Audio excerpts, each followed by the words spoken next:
Oh, okay, it works now. Thank you. Good. Wonderful. Okay, great. All right, can you see the screen now? Yes. Okay, so I guess I can start, right? Sure. Okay, good. So thank you very much. Once again, good afternoon to all of you in Pakistan and where it's afternoon.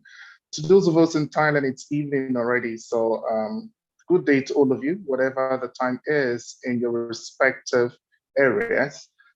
It's a pleasure to be with you all on this online webinar today.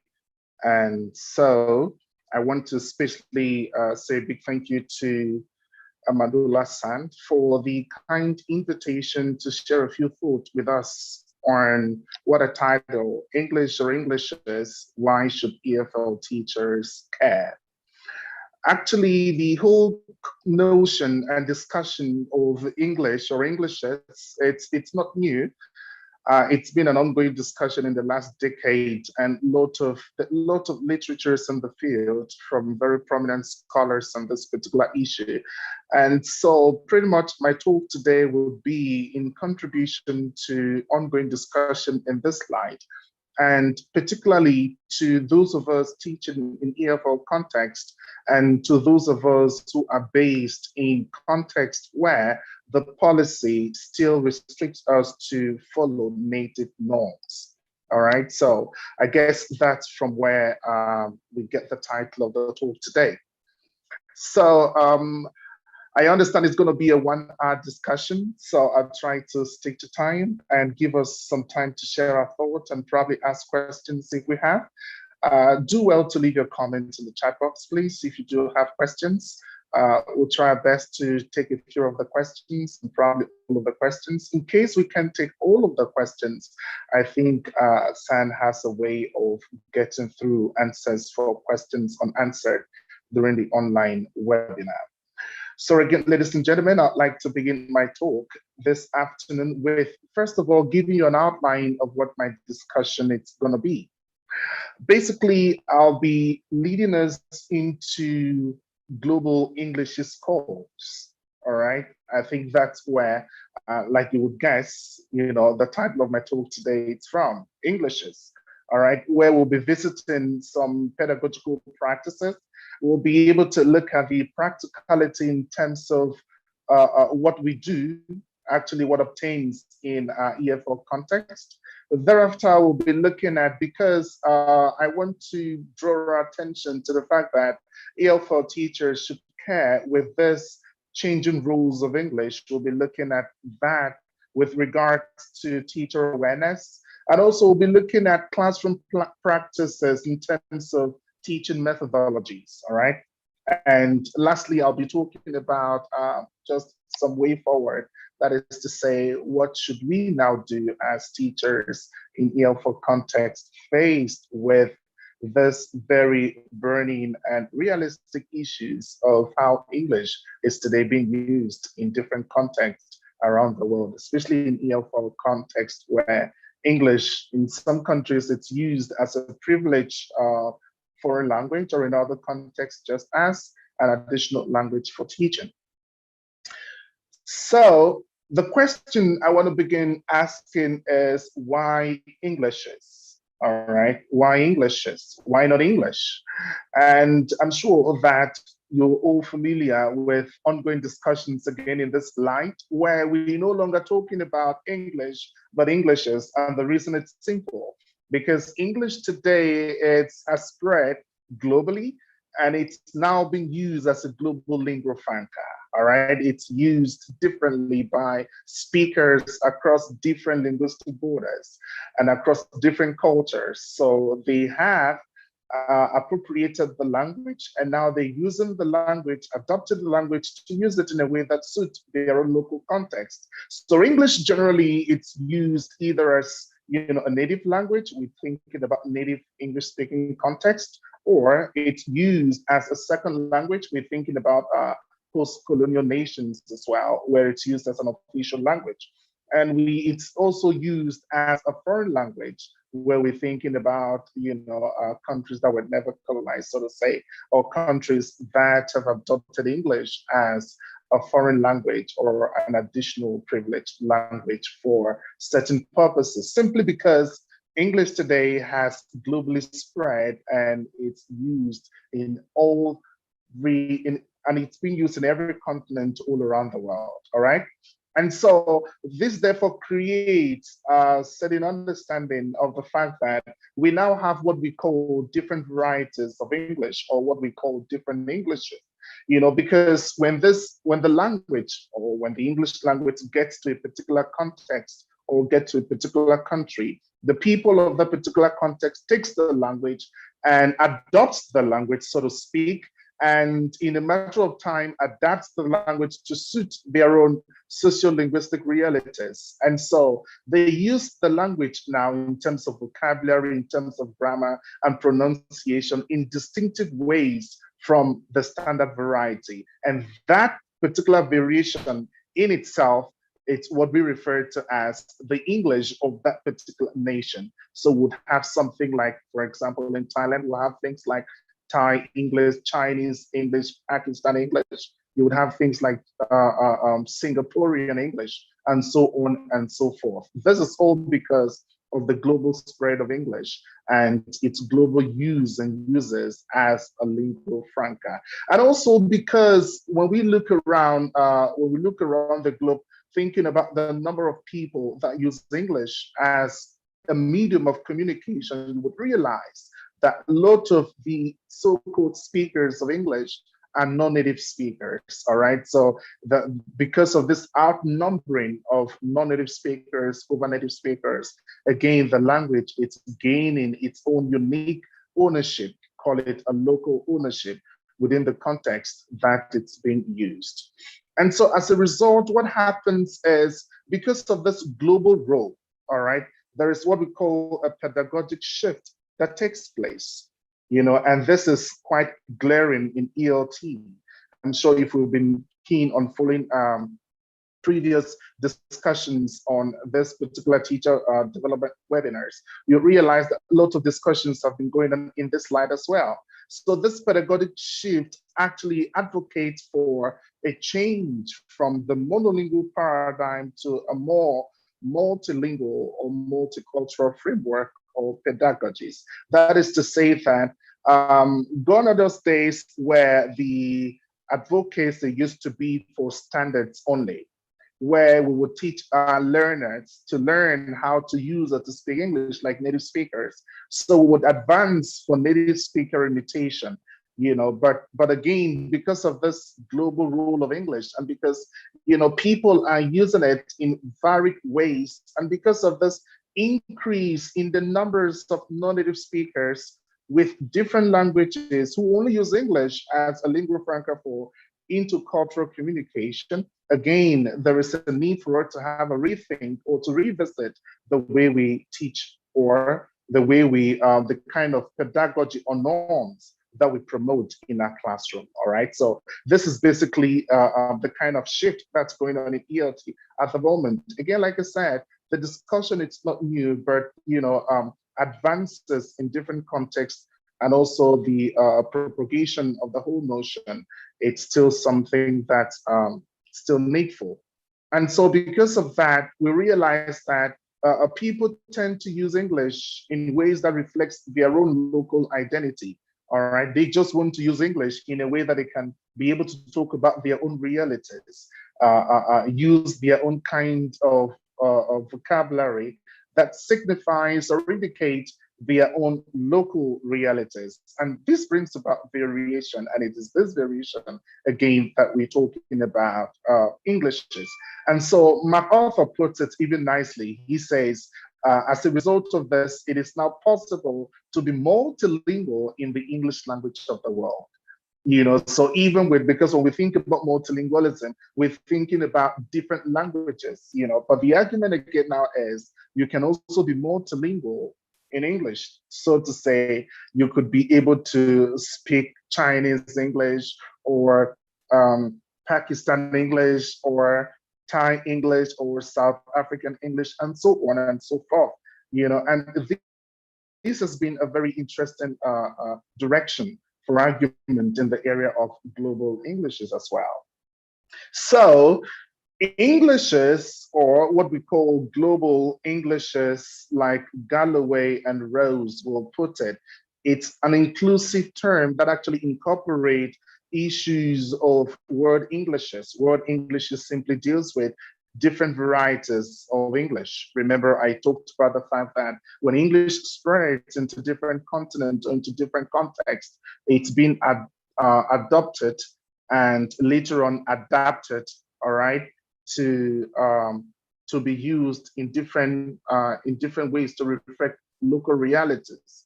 So what happens is that there now exist different varieties of English. We also looking at issues of ELF, where ELF simply talks about using English, among speakers whose first language is not English, but they use it as a medium of communication or for interaction. All right. And so what actually Global Englishes advocates for is simply, the first is that Global Englishes actually diminishes, I'll go back to that slide, sorry.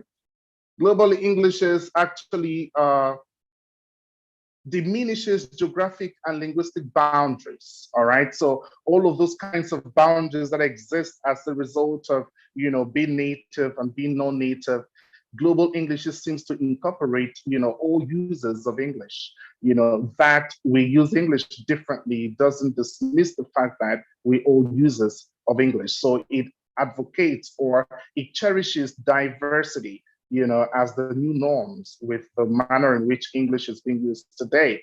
And so what it simply does is it prioritizes multilingualism, or the multilingual use of English, or different Englishes, which is brought about, like I mentioned before, as a result of different non-native speakers who are now increased in numbers, the manner in which they use English to reflect their own sociolinguistic realities.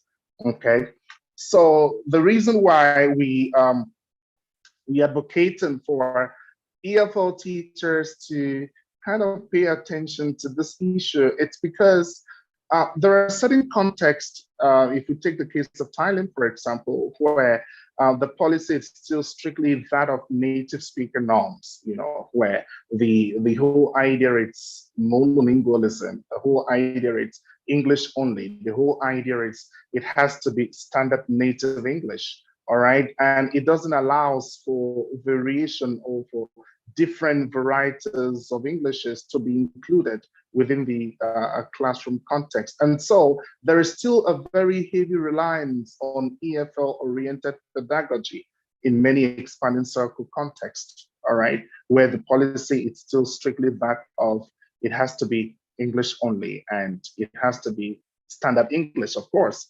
When they talk about English only, they're talking about standard English. It's native, the native variety of English. And so some contexts are still in the process of adjusting to accommodate different varieties of English. And so this again impacts into teaching methodologies and also impact into other areas of ELT, which I'm going to mention briefly later, like hiring practices and things of that sort. So what happens is there is still within most EFL contexts, or some of them, a prevalent native speakerism ideology. This is the belief simply that native speakers are ideal teachers of English or correct users of English. So if you're a native speaker, for example, if you're from the UK or the US, or maybe Australia or one of those other inner circle countries, then you are automatically considered a good teacher of English. That's what the ideology says. Or for example, if you're from a native English speaking country, or you're a native speaker, then you are able to teach and to use English correctly.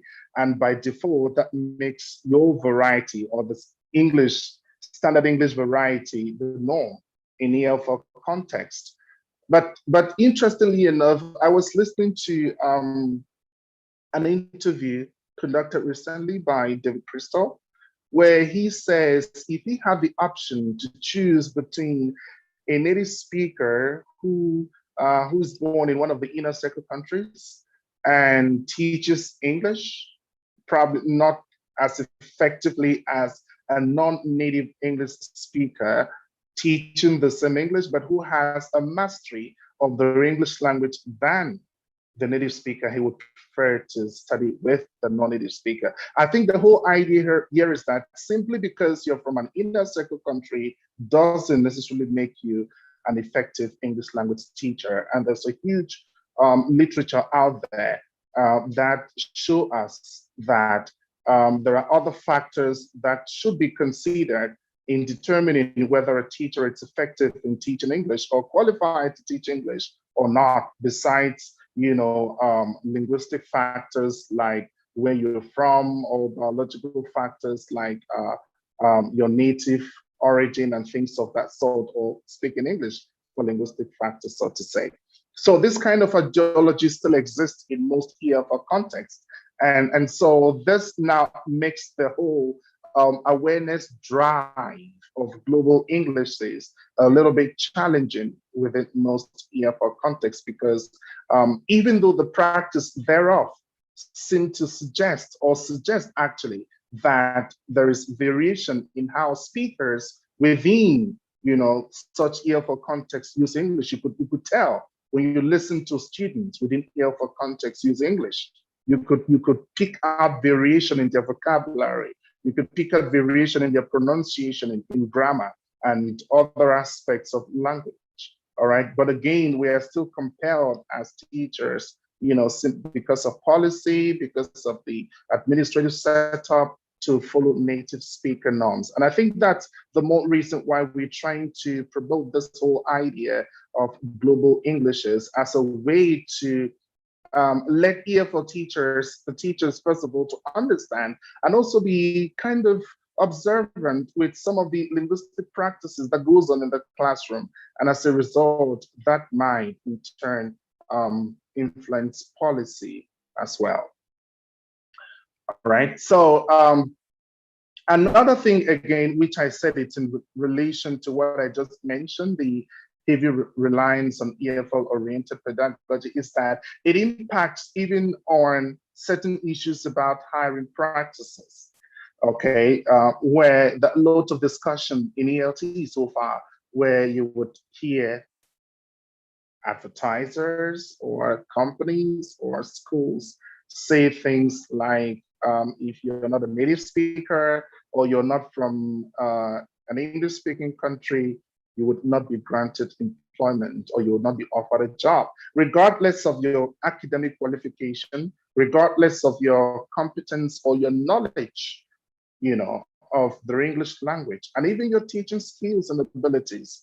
All of this seem to be ignored for simple things like you need to be from a native speaking English country. But again, a couple of literatures out there that seem to highlight this particular issue for us. And it is important mentioning here because it's something that we as teachers or teachers in EFL context or EFL teachers need to be aware of, because I think this impacts us directly, where sometimes they feel discriminated against, not based on their qualification, but based on where they're from and whether you have English as your L1, a native language or a foreign language or things of that sort.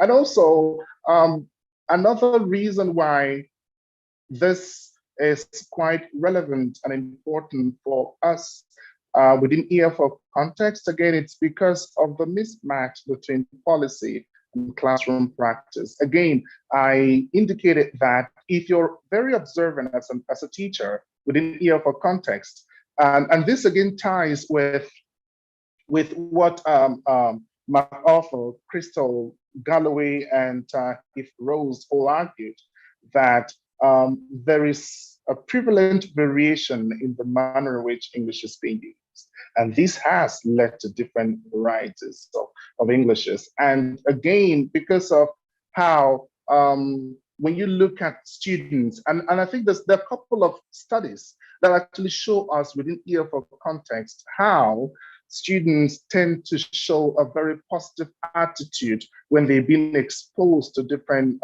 varieties of English, compared to just streamlining everything on native norms.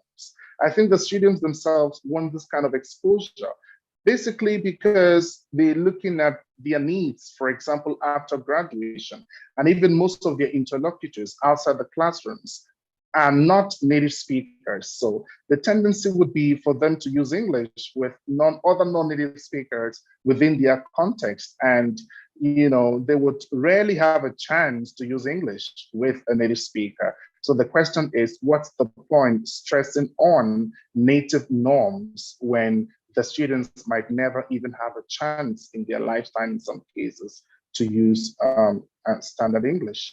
Again, I'm going to highlight something later, but the argument for global English is it's important to point out here that it does not dismiss native norms.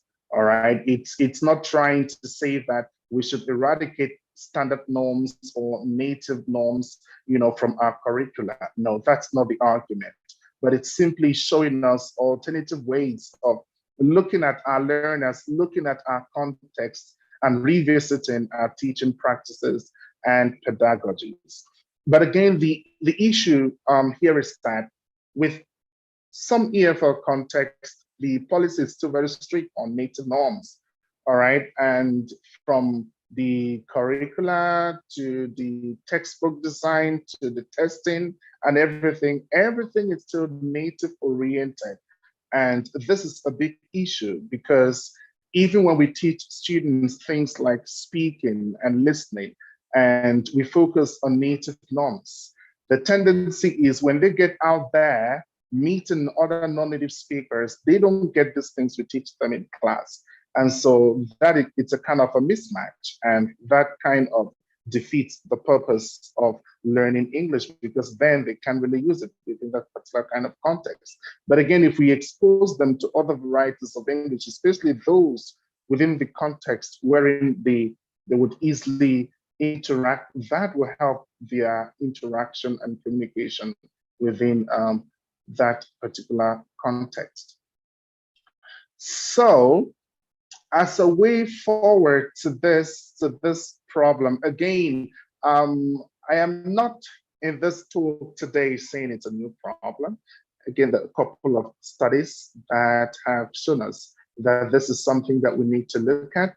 And the advocacy for this is raising awareness. And I guess that's kind of part of what my talk is all about.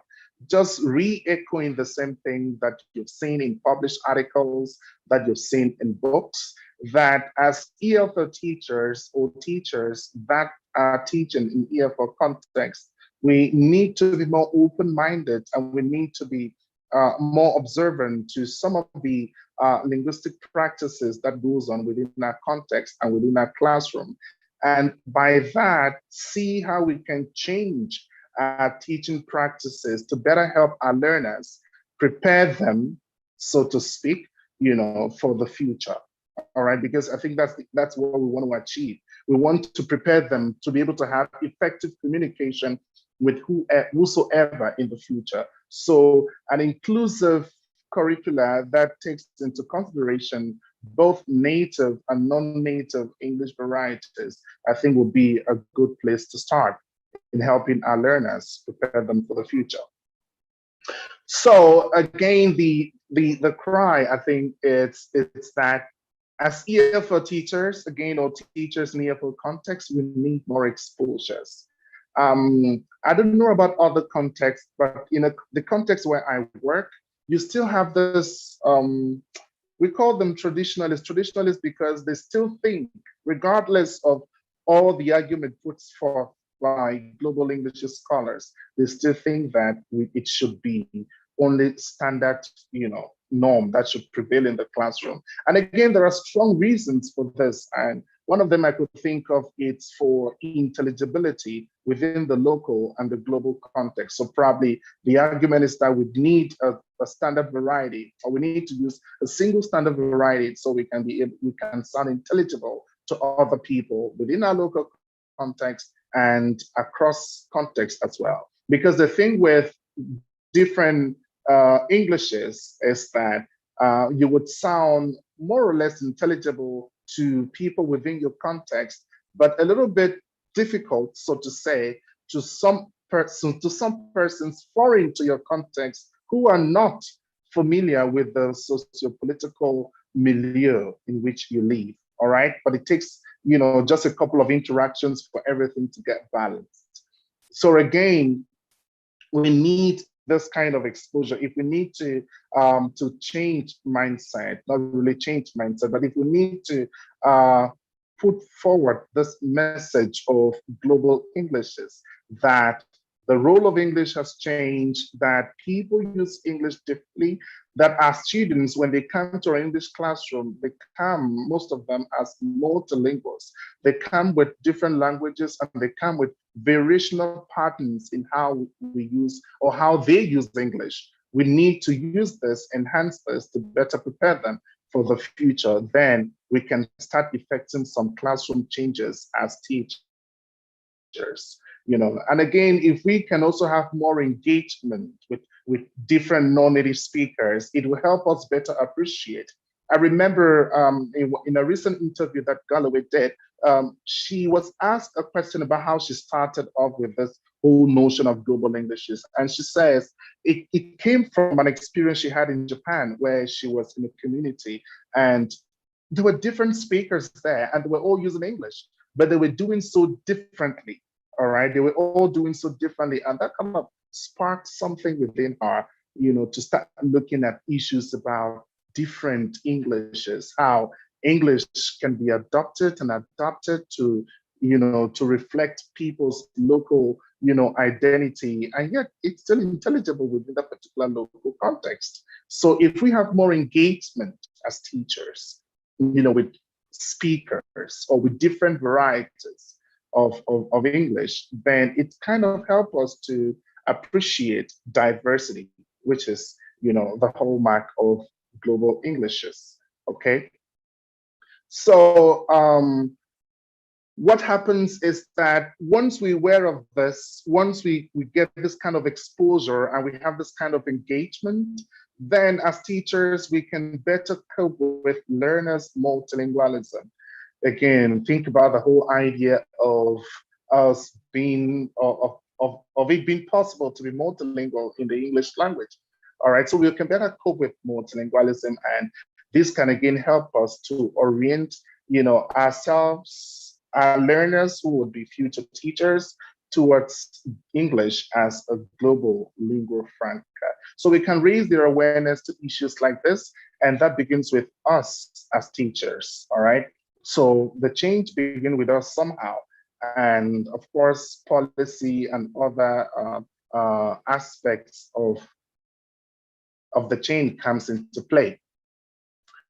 Again, when we talk about increased global English use awareness in ELT, I think, again, there's a whole lot of argument and there's a whole lot of positive arguments, of course, that has been put in the field. If we look at TESOL, what TESOL has to say, it's kind of beautiful the way they put it, because there, in one of the remarks, they acknowledge diversity and they acknowledge recognition of different Englishes around the world. So again, I think I kind of support the position of other scholars in the global Englishes field that global Englishes doesn't promote non-standard Englishes, or like Fang Fang will put it, everything goes. So the argument, it's not for us to just let anything happen in the classroom as long as it's a form of English. No, that's not what it promotes. So it's not just promoting anything goes, okay? It simply recognizes diversity and variation in the way we use English. Again, it does not suggest that we should abandon standard norms simply because the English language has spread globally. and it's now being used by speakers from different contexts in an idiosyncratic manner that reflects their own linguistic identity and other aspects of their culture, doesn't suggest that issues about accuracy should be abandoned. We still need a standard, variety, and so that we can be able to communicate within the world of academia. But again, global Englishes simply views multilingual intelligibility. It simply views interactions between different multilinguals or different speakers who use English as a lingua franca. If they can understand each other, if they can have a meaningful conversation, they can negotiate a meaningful conversation, then that's the kind of thing we should be promoted. But again, the native standard still stands. So we can say that it is not an imposed pedagogy. Probably that's why some contexts are still reluctant about, really incorporating global English's pedagogy. Galloway and Rose did for us a very nice model, which is the JOG model, Global English's Language Teaching Model. Even though it's been, well acclaimed and it's been applauded and used in some contexts, you still find some other contexts that are kind of having a drawback feeling about incorporating issues of global Englishes within their classroom.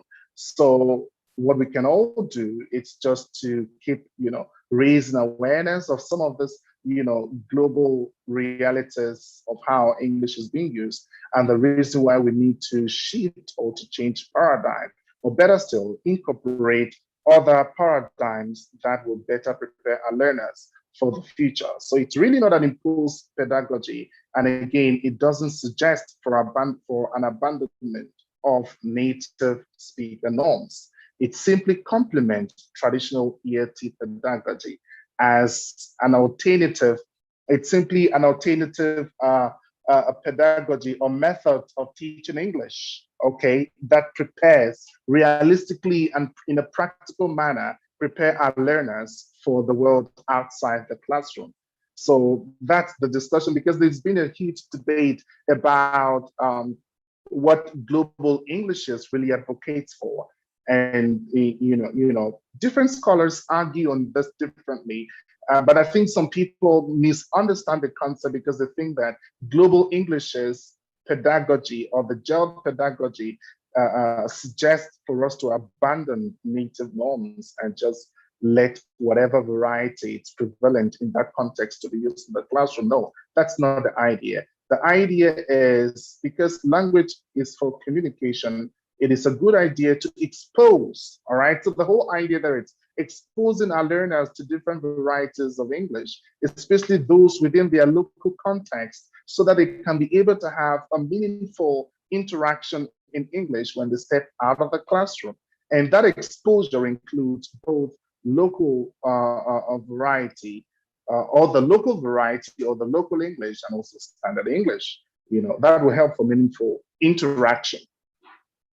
Okay, there is also, as a way forward, the promotion of health awareness. That's English as a lingua franca. Okay, so we're looking at things about their strategies, about their linguistic identity in ELT, because again, people use a language to be able to show certain things about themselves. When you talk to somebody who is from France, you would easily know that he's French, probably because of the accent, okay? I mean, it's been researched that accent, it's one of the areas that you can easily tell where a person is from.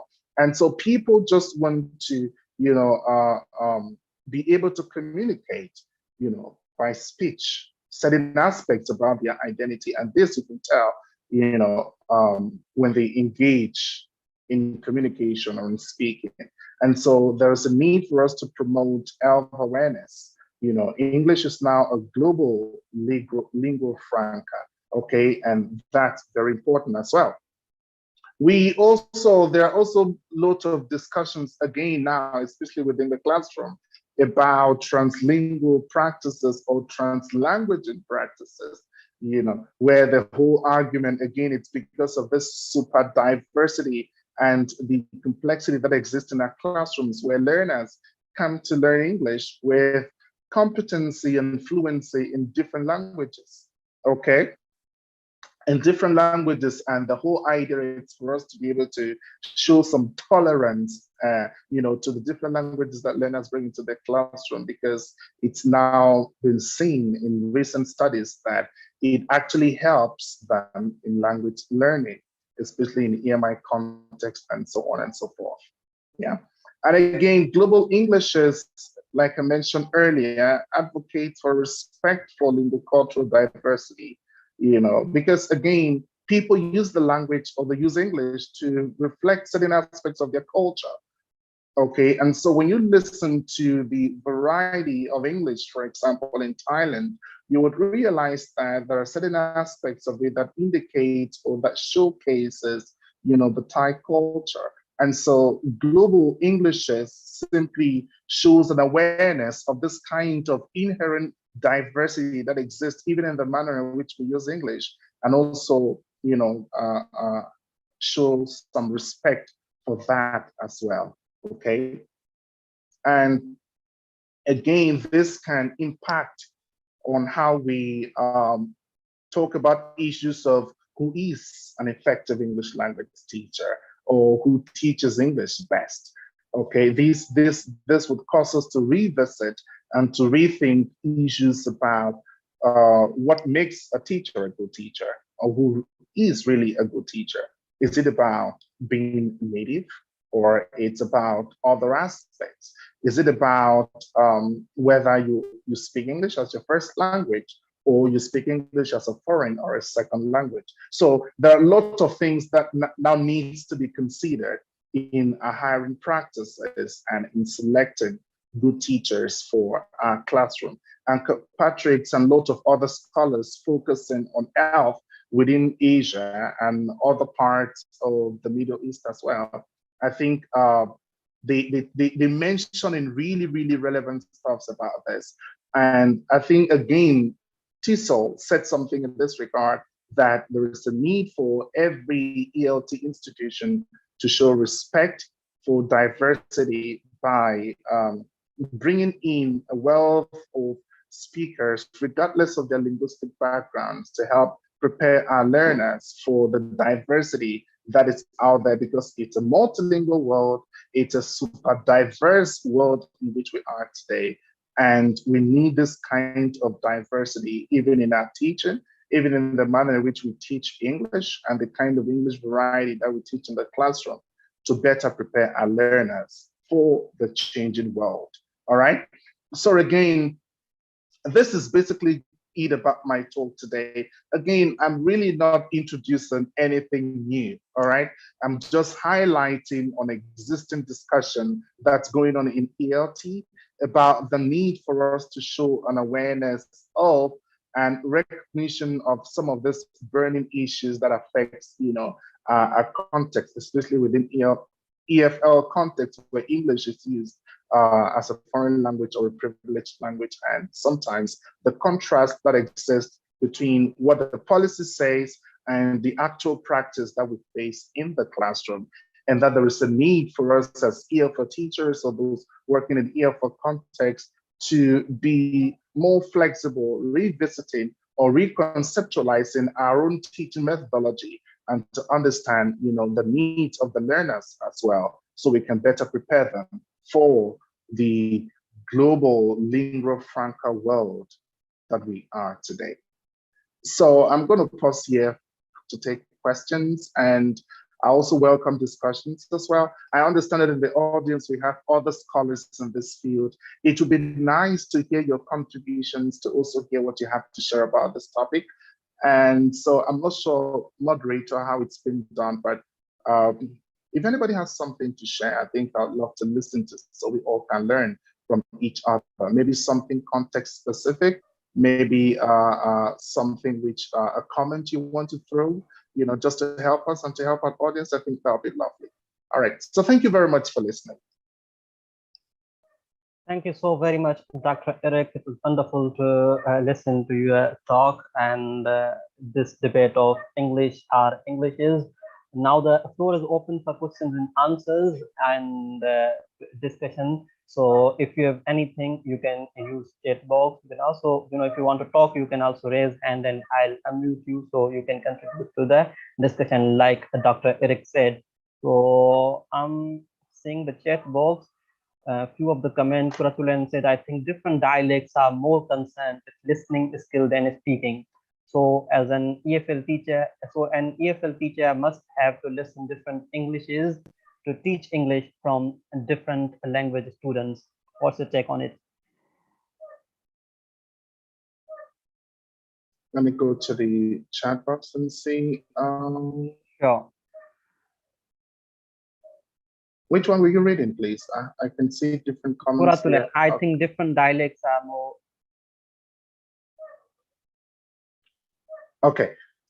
So it says, I think, oh, no. This information about your background or your social level, which should be okay. Just read it for me and I'll respond to it. I think there are lots of it here and I'm getting, okay. I think different dialects are more concerned. Okay, I think I find it here. I think different dialects are more concerned with listening skill than speaking. So an EFL teacher will have to listen different Englishes to teach English from different, whatever. Okay, from different language students. Now the whole idea is I kind of agree with what you're saying here. Whoever's sending this comment, and by the way, thank you very much for this comment. All right, it's not just about listening; it also goes with speaking. All right, because I think these two skills go together. You know, it's true that different dialects are more concerned with listening, but again, when we listen, we don't just listen, we listen and then we speak. When we having interactions, for example, okay, when we having interactions, for example, you listen to me say something and you have to reply back to it. So yes, it's true that they're usually more concerned with listening, but again, speaking, it's also part of it because of interactions and the whole process of communication that you have to give feedback and you'll have to respond after you listen, all right?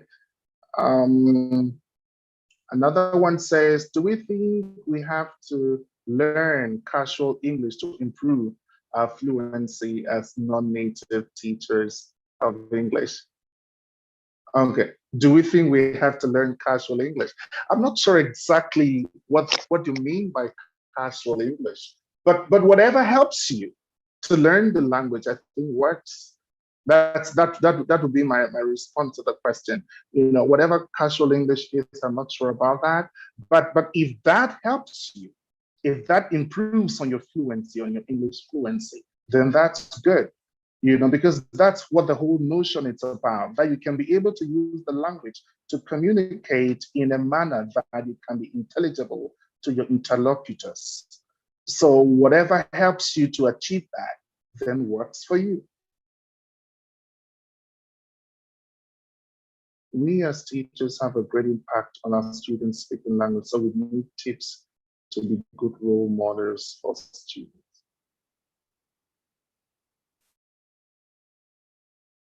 Okay, I'm not sure this is a question or a comment. We as teachers have a great impact on our. I quite agree with this comment from whoever sent it. Thank you very much. It's very correct, and I couldn't agree more, that as teachers, we have a great impact on our students speaking, you know, and that's so true because our students, when they come to learn in the classroom, they see us as their model, all right? And they want to, and they believe in us, and they trust us, you know, to teach them and to prepare them for the future. All right, and regarding tips to be a good role model for students, again, this is why, you know, webinars, like, that's why teacher development webinars has been organized, because again, if you follow the series of talks that has been ongoing on this particular platform, you realize that it's been all about tips for teachers to be good role models for their students, you know, regardless of the different topics that are being talked about. So I think if you just go back to previous talks on these platforms, then you'll find that, okay, use slangs, idioms, expressions, obviously, yes, okay. So casual, okay, I think I get that. Oh, that would mean I'll have to scroll to go back. Okay. Now, again, this is the point when we talk about casual English or things about slangs and all of that. What is the essence of communication? Remember that global Englishes, again, looks at local varieties, okay, or local variation of the so-called standard English. And so if there's a need for us to be able to, if we want to interact, maybe probably if we want to immerse ourselves into a particular context, there is a need for us to get really casual in learning some, because that's how you get to learn certain aspects about the culture of the people, and that again would help you to understand certain vocabulary used within that particular context, without which somebody could still be speaking English to you, but using, very contextualized vocabulary, and you would find it difficult to understand. So I think, yeah, casual English, if we think that we have to learn casual English to improve our fluency as non-native teachers, it works. That really works because, again, it helps you to be relevant within your context and also to be intelligible within your context. Remember, if we're looking at the local variety again. Okay, I love this topic, very important, Ambele. Thank you very much. Sometimes we find difficulties to understand different dialects in speaking. Yeah, that's very true. That's very true. Sometimes we find it difficult to understand different dialects in speaking, and that's so true. And you're not alone. Everybody faces that same problem.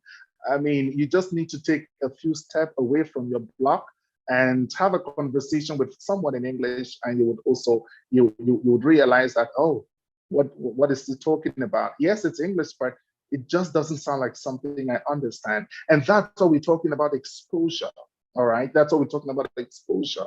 That it's true that we cannot be exposed to every other dialect in the world, but at least we can begin with those within our contextual zone. For example, the different Englishes within the Middle East, within Asia, for example, because other speakers or users of English are those we're likely going to meet.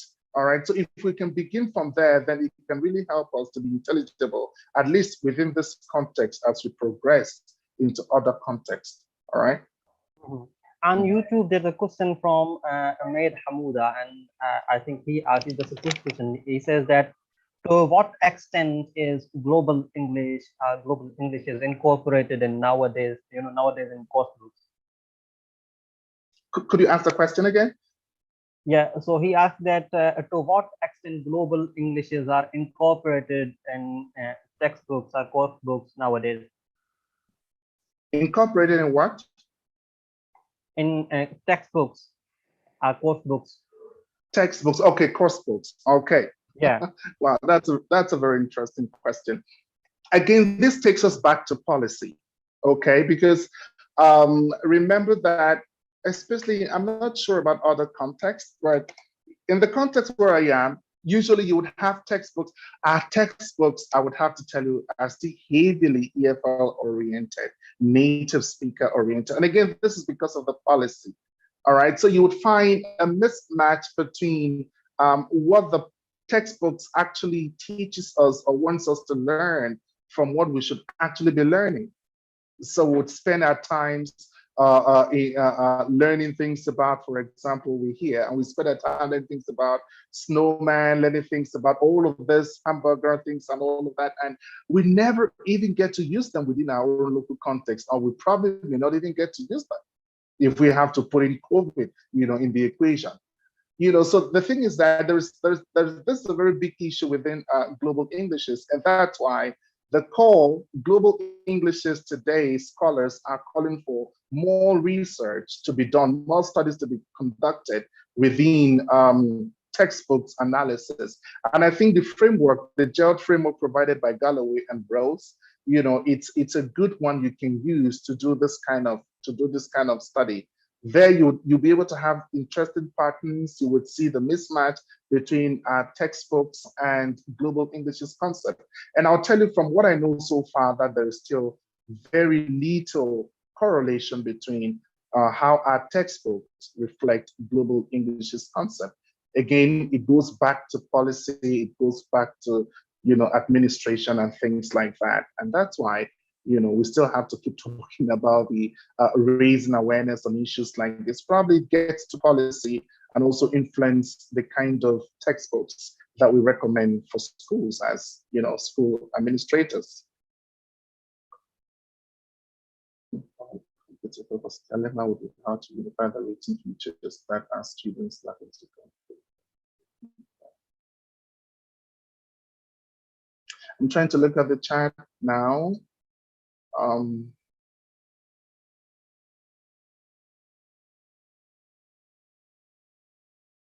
Okay, someone gave a comment here. So we need to listen to different dialects to recognize their different ways of speaking. And that's so true, yeah. We would need to listen to them. And again, it's still about the whole, the whole thing about exposure, all right? So we need to, we would need to be exposed to different Englishes so that we can be able to recognize those very distinctive features when we listen to speakers of those different Englishes. Surely there are so many Englishes for oral communicative purposes.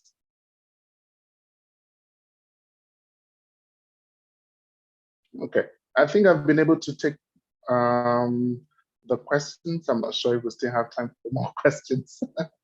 Yeah, one question there was about, to what extent do you agree that, English is a global language, or you can say, what do you see, the future of English? Do you see it as, a global language or some kind of this? Regarding the future of English, it's already, it's acclaimed as a global language. And I think because of the important role that English plays nowadays, we can speculate actually, and this is evident in the literature, that the language will keep being a global language, in the years to come. I mean, a lot of scholars who seem to support this argument that English has the potential to become or to stay or to remain a global language because of its usefulness within the global world. It's the language of science and technology. It's becoming adopted now as a foreign language, within different contexts. We're looking at issues about EMI and all of that. It's language for policy and things of that sort. So there's still a future for English, and probably that's why there's a need to raise the awareness of the differences, that exist in the English language, so that our learners can better, or people, users of English, can better understand these variations and understand it as part of diversity. Not necessarily that something is wrong with a variety that's non-standard. Yeah. Great. And some of the critical comments too, and how do you think, this notion of English is a killer language? Do you see it is, we are lacking, a multilingual society as a language, as a result of English? Your thoughts on it? English as a killer language, I'm not sure within what context that's used, but my understanding of it is, I've read a couple of papers where people argue that English is a killer language, especially those who take the EFL approach. They would argue, or the monolingual approach, they would argue that by promoting this whole notion of global English, is that we're trying to kill, other languages as well. But I wouldn't think that English is a killer language. All right. I mean, if we understand what language is and the different purposes that different languages serve, I think what we need to do is just to let people understand that there are different languages and introduce them to differences within different languages, and also help people to strategically use them within different contexts. I think that would be a good way to help, and that again would probably help to lessen the intensity that exists in the fact that English is a killer language. I don't think it is. Wonderful. Thank you so very much for your presentation, Dr. It was wonderful to interact Thank you with for you having me. this afternoon. And this recording will, of course, be available at Teacher Development Webinars YouTube channel. So you are free to share with your colleagues and everyone who is interested. And for future webinars, you can visit our website, www.tdwebinars.org. All of the details for our future webinars also available on social media channels. We are available on Twitter, LinkedIn, Instagram, Facebook, and our Twitter handle is at TD Webinars. So please follow us, subscribe to Teacher Development Webinars YouTube channel if you haven't yet, and press that a bell icon so that you receive the reminders when we go live. So it was very good to have you, Dr. Eric. Thank you so very much once For again. having me. Thank you. Thank you so very much for your participation. Yeah, someone asked about certificate. So if you're interested in certificate, while this talk and webinar was free, there is some fees to attend. To obtain the certificate, you can, for payment details, you can email on info.tdwebinars@gmail.com. And we really appreciate your presence. Thank you so. Thank you all very much. Thank you. Thank you very much. Thank you.